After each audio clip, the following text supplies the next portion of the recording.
В Коми открыта продажа билетов на регулярные рейсы из Сыктывкара в Воркуту и Усинск на Ан-24. Первый рейс в нефтяную столицу республики запланирован на 14 декабря, в Заполярье на 15. Курсировать самолет из Сыктывкара в Усинск будет каждый понедельник и пятницу с вылетом из столицы Коми в 14:20, обратно в 16:40. В Воркуту Ан-24 будут летать каждый вторник и четверг, туда в 13:20, обратно в 16:30.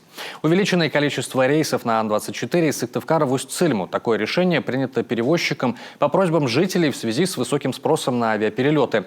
Добраться до отдаленного района авиатранспортом можно будет каждый понедельник и пятницу. Вылет из Сыктывкара в 9:30, из Усть-Цильмы в 12:00. Рейсы по средам продолжат выполнять Л-410. Они же работают на регулярных маршрутах из Сыктывкара в Печору и Инту по вторникам и четвергам и в Ухту и Усинск по воскресеньям. Билеты до конца года доступны к продаже на официальном сайте Коми Авиатранса и авиакассах. Дальнейшее расписание будет сформировано по итогам перевозок, исходя из пассажиропотока и мнения жителей городов и районов.